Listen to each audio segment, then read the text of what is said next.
Today I bring you a little experiment that I have recently done, which is to turn my Steam Deck into an Android development machine. Since the Steam Deck is essentially a laptop, there should be no problem installing Android Studio and executing Android apps. The truth is that the final result and everything I have managed to do with it has surprised me a lot. The first thing to do is go to desktop mode, and for this we will press the Steam button, select power and choose switch to desktop.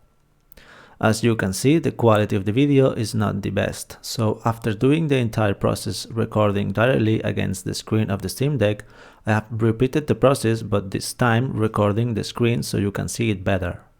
I have also connected a mouse and keyboard via Bluetooth to make the process easier. We will open a browser window and go to the official Android Studio page to download it. Once downloaded and unzipped it, it is important to verify that the studio.sh file in the bin folder has the execution permission.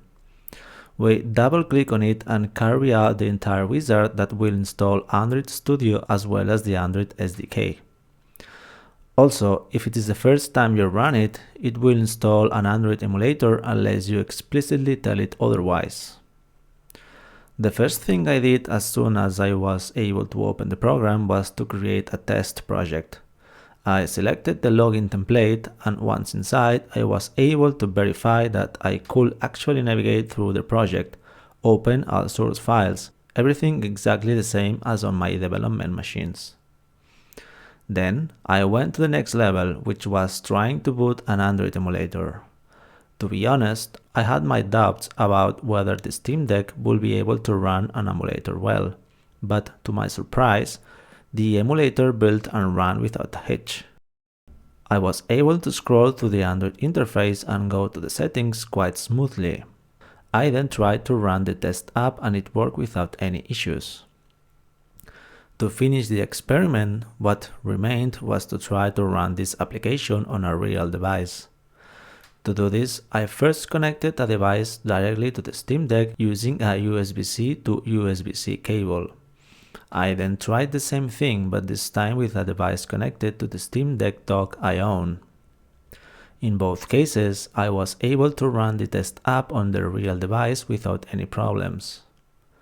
So, after this experiment, we could say without a doubt that the Steam Deck is perfectly capable of running Android projects.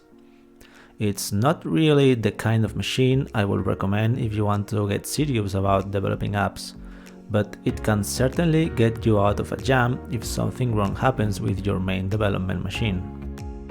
That's all for today. Hit the like button if you found this experiment interesting and consider subscribing for more mobile app development experiments, guides and tutorials. Thanks for watching the video. I hope you have a nice rest of your day.